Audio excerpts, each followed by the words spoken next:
Hi, welcome back to Inspirations by Terry. I hope everyone is doing well. Today, we're going to be talking about dealing with hard relationships. And I want to talk about relationships that children are involved, like a divorce or just a broken relationship between a male and a woman who had children, and now the relationship's over.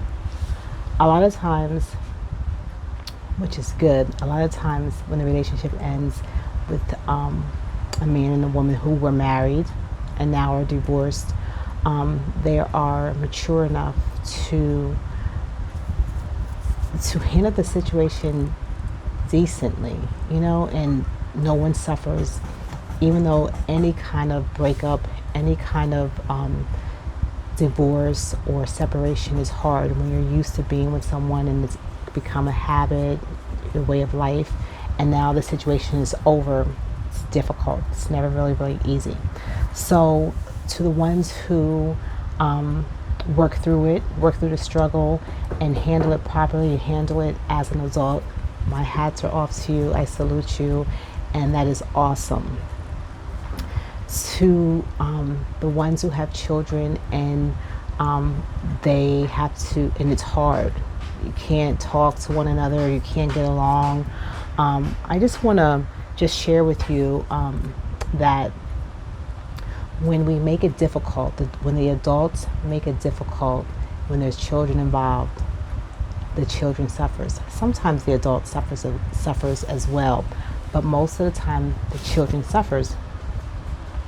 The mother could be angry, and now she doesn't want the father to see the child, and she'll use the child as leverage or as bait. You do this and then you can see your child, or you can't see your child because you're crazy or you're this or you're that, and the children suffer.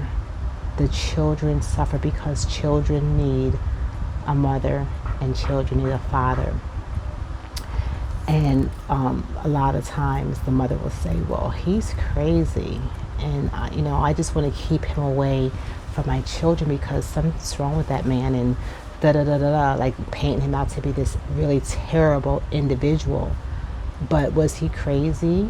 Was he terrible when you were involved with him, when you were meeting with him, or when you were married to him? Was he crazy? And now you have children, and now your children can't see the same man that you used to be involved with prior. So if he was crazy then, he's crazy now. Let your children see him. And even if it means that you have to, because you think he's crazy or whatever the situation may be, then you need to make arrangements where you could be maybe in the same park, maybe in the same movie theater. They're sitting 5-10 seats ahead of you and you're in the back. But do not keep your children away from their father, because that is their father. And just because the two of you couldn't get along doesn't mean that the child doesn't deserve to have their father in their lives, right? The Bible tells us also, the Bible also talks about, just left my brain, train up a child. No, children, obey your parents in all things, for this is well pleasing unto the Lord. It's found in Ephesians 6:1. How are you going to obey your parents if you don't know them, if you're keeping them from them? Because he said, it is well pleasing unto the Lord, that it may be well with you. That when you treat your parents well and do good to your parents, it prolongs your life. It goes well with you. So if you're not obeying your parents, it prevents certain things from going on in your life. So let your children know who their parents are. Well, first of all, spend time with the parent that you are trying to keep them from, if you are trying to keep them from the parent because of something that you have against them. That is very, very selfish. It's very, very wrong. And I'm trying to inspire women and men not to do that, because it's mostly the women who do that, to not do that, because it just breaks down what's needed in the child's life. And not only do parents or mother keep their children from seeing their father, but a lot of times they won't even tell them who their father is. Like, if I'm married, if I'm dating, if I have a child, right? Now I'm in another relationship, or I got married, and but I had a child before I got married. And now this person comes into my life, and my child is 3 years old, maybe 4, I don't know. And they have a father. But now this new person that's in my life, Mr. Mark, we're going to call him, oh, come on, honey, here's your dad. Mr. Mark is your dad. Mr. Mark is your dad. And you raise that child thinking Mr. Mark is his father, and Mr. Mark is not his father. And that is wrong. That is wrong. I'm sorry. All day long, that is wrong. Your child deserves to know who his biological parents are. Number one, because the Bible tells us that in Ephesians 6:1, children, obey your parents. How can you obey your parents? How can you obey if you don't know who they are? They need to know who they are. Number two, that child needs to know their other side of the family. The child may have a certain something, like, I don't know, just say they have a big birthmark on their arm, right? And they're like, oh, this thing is so grossly ugly. Like, what is this big thing? Like, wow, and you can't really explain it. And then the child goes over and starts spending time with their father, or sees their aunties or maybe their grandmother on the other side, and you'll see, oh my goodness, Mom, guess what? When they come home, my dad has that same ugly mark, and now that ugly mark is not so bad, because it's something that you have in common, something that you can see and identify with someone else.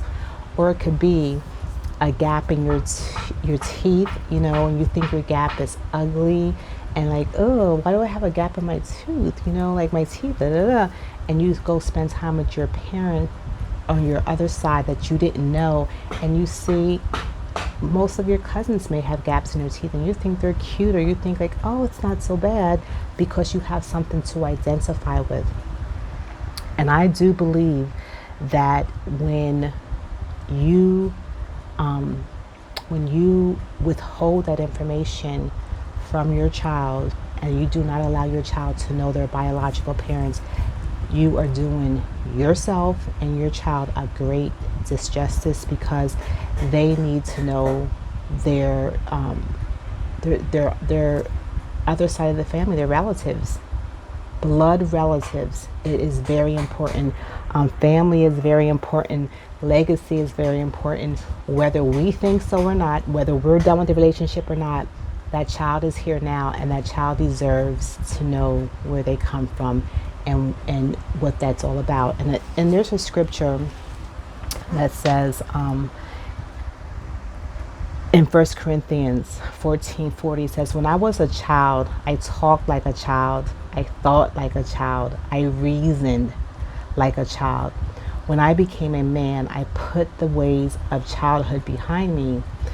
And I like that, because a lot of times, we think in our own mind and our reason, well, it's better for me to keep them away from him, or keep, yeah, he's not such a good person, or, yeah, I don't know, reasoning things out in your mind. No, it's not about your reasoning. It's not about anything like that. If it's a harmful situation where your child is in danger, then you make arrangements that you can be with your child when they see their father, but they deserve the right to see their father, and vice versa. If it's a father with the mother, they deserve to see their mother. You have to set the boundaries and set the standards, because now there's a child involved, and you have to deal with that, because they're here. The children didn't ask to be here, and then they suffer.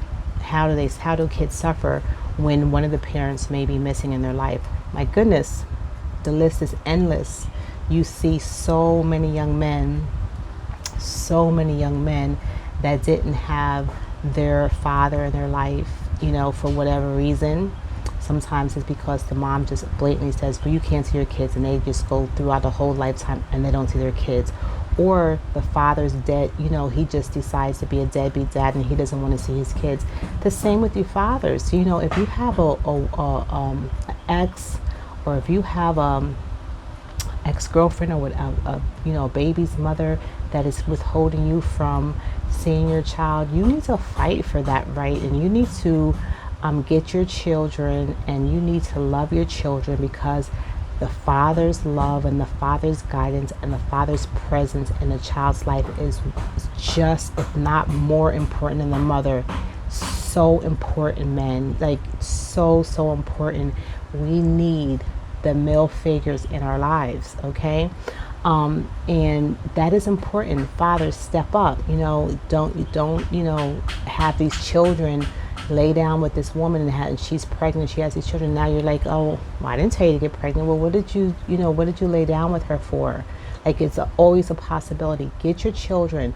Spend time with your children. It might not be a lot, but spend as much quality time.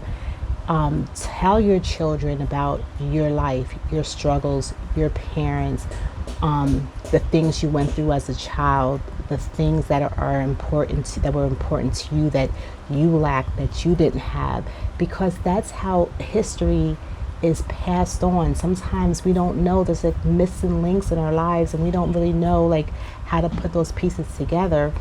And and it could have all been avoided, because here you are missing all this time, and the child is right here, and you could be imparting wisdom and experience into this child, but you're too busy doing whatever and not spending time with your child. And I'm talking to you fathers. It's so important. But look at the damage that it does when the boys are left alone and they're left to themselves.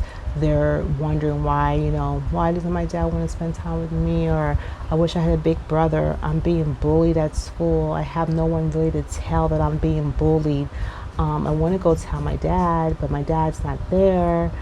He was supposed to pick me up over the weekend, but he didn't. Now he goes to school, he gets beat up again. Now his grades are failing because, he doesn't know how to handle all these things that are going on. And he just begins to fail. And then he finds the next best thing to get his interest, or something that gives him peace, or something to make him feel good about himself. And children can just go off into eating, just get nice and chunky, eating everything that's not, locked up, because something's hurting and they're feeding that hurt. Or they can get locked up into video games. I don't even know if that even comes from being like something missing, like nothing else to, like the longing of a parent, because there's so many young men and grown men that are addicted to those video games. But they can get lost in that, and next thing you know, you have this child, you don't even know, like, what the heck, who is this child? Because he's like so like in a video game. That's all I can say. It's like, those video games are not good, I'm telling you. And if they are good, maybe in moderation, once a week, because they really pull you in to another world, another something, and you're gone. Like, you're not gone, but it's really serious. So they can get lost into that. They can get lost into linking up with the gangs, because they want to identify, they want brotherhood, they want a male figure. So many things. They might start doing drugs or drinking, or at a young age. I'm talking all this at a young age, because the father figure is not present in the child's life, or vice versa, the mother is not present in the child's life. So it's important, very, very important, that when we're dealing with these hard, broken relationships, that even though you and I cannot get along, there was something good about you when we got together, and something that attracted us to one another. So let's hold on to that part when we're trying to be mature and we're trying to raise these children and make sure our children have a head start, or not even a head start, but have a chance. Because even when you have both parents in your life, trust me, life is still hard and still challenging, because you still have peer pressure, you still have so many things, TV shows, all kind of stuff that are coming for our children. They're coming for our children. And it is important that we instill values in them, that we care about you whether or not this happened or that happened, that you are most important, and we care about you. And it's still hard, you know? And another thing we have to be careful not to get caught up in is bad mouthing the other person while the other person isn't present, or whether they're present or not. Don't do that. Don't, your dad is blah, blah, blah, blah, blah, blah, blah, blah, blah, blah, blah, blah, blah, blah, and your mom is blah, blah, blah, blah, blah, blah, blah, blah, blah, blah, blah, and now your kids is like, how was your time with your dad? Horrible. Well, why? All he did was talk about you, and all he did was talk about how bad you are. Or, come on. That's the only thing you could talk about when you have your children in front of you. You can't go and talk about, how anything about you. We have to grow up. We have to mature and put away childish behavior and stinking thinking, and we have to focus on our children. When I look at this generation of children and this generation that is growing up, it makes my heart very, very, very sad, because I never seen a generation as I see now. It's just ridiculous the way children are being raised. It's just off the chain, where everything to them is a music video, everything to them is clothing, everything to them is sneakers, everything to them is anything that is nothing. I mean, the things that are so important to them are nothing things, like material things that mean absolutely nothing. But I'm going to end it there, because I really wanted just to talk about that part of how, if you're in a bad relation, a broken relationship, and your relationship is over, how do you deal with this hard relationship? I hope you deal with it properly, and I hope that even if you didn't in the past, even if you were being stubborn or being immature or acting childish in a way, that now you can say, you know what, let me knock it off, because my kid is the most important thing, and let me call his father and see if we can do this thing the right way, and if we can make Matthew, or whatever his name is, or whatever, Lisa, the main priority, and make sure that she's getting what she needs from both of us, that she can have at least a chance to make it here, make it out here in this world, because the world is wicked, and we need to have someone that we can fall back on, both parents, mother and father, saying that they love us, they're there for our support, and we can talk to them about the things that we're going through. One more thing I want to share. It says, let me see, in Matthew, the book of Matthew, let me see, Matthew